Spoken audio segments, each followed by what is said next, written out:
జరిగింది.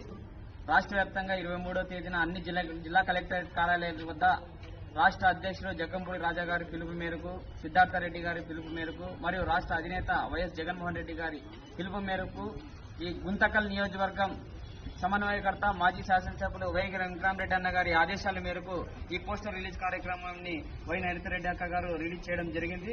ఎందుకంటే ఈ రాష్ట్ర ప్రభుత్వం ఏర్పడి సంవత్సరం అవుతున్నప్పటికీ కూడా ఎన్నికల్లో ఇచ్చినటువంటి వాగ్దానాలు ఏదైతే ఉన్నాయో హామీలు సూపర్ 6 లో భాగమైనటువంటి యువతకు నిరుద్యోగ వృత్తి 3,000 రూపాయలు, ఉద్యోగం రాని సందర్భంలో ప్రతి ఒక్కరు కూడా ప్రతి నెల కూడా 3,000 రూపాయలు ఇస్తామని చెప్పేసి చంద్రబాబు నాయుడు గారు, లోకేష్ గారు, కూటమి నాయకులందరూ కూడా చెప్పడం జరిగింది.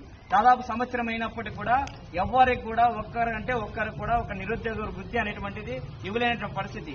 ఎందుకంటే రాష్ట్రంలో గతంలో జరిగినటువంటి బడ్జెట్ సమావేశాల్లో కూడా మీరు ఇచ్చినటువంటి ఏదైతే హామీ ఉందో నిరుద్యోగ వృత్తికి సంబంధించినటువంటిది దాంట్లో ఒక్క రూపాయి కూడా బడ్జెట్ లో కేటాయించుకోనట్ల కేవలం కల్లిబొల్లు మాటలు చెప్పి అబద్దాలు చెప్పి ఈ రోజు యువతకు నిరుద్యోగ వృత్తి ఇస్తాము, ఉద్యోగాలు 20 లక్షల ఉద్యోగాలు కల్పిస్తామని చెప్పేసి హామీలు చెప్పారు. మీరు అధికారం చేపట్టిన తర్వాత ఈరోజు రాష్ట్రంలో దాదాపుగా 3 లక్షలకు పైగా ఉద్యోగాలు తీసేసినటువంటి పరిస్థితి. ఉద్యోగాలు అనేటువంటివి ఈ రోజు మనకు సంబంధించిన వాలంటీర్లు దాదాపుగా 2,50,000 మంది వాలంటీర్లని ఈరోజు మీరు రాకముందు మేము వస్తే 5,000 కాదు 10,000 ఇస్తాం, మీ అందరూ కూడా గౌరవ వేతనం ఇస్తాం, మిమ్మల్ని గుర్తిస్తాం, మీ సేవలు అమోఘం అని చెప్పినటువంటి శాశ్వత ముఖ్యమంత్రి గారు ఈరోజు మీరు ఆ వాలంటీర్లను తీసేసి దగా చేశారు.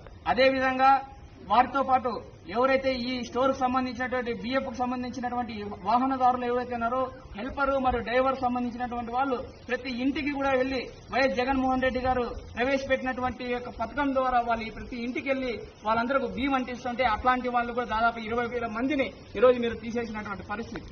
వారితో పాటు చూసుకుంటే మనకు సంబంధించిన ప్రభుత్వమే మద్యం నిర్వహిస్తూ ప్రభుత్వం మద్యంకు సంబంధించినటువంటి దాంట్లో మద్యం ఎవరైతే అక్కడ వర్క్ చేసేటువంటి వాళ్ళను కూడా దాదాపుగా 20,000 నుంచి 30,000 మందిని తీసేశారు. మీరు వచ్చిన తర్వాత ఫీల్డ్ అసిస్టెంట్ సంబంధించినటువంటి వాళ్ళని ఎవరైతే ఉన్నారో వాళ్ళను కూడా ఈరోజు తీశారు. ఇలా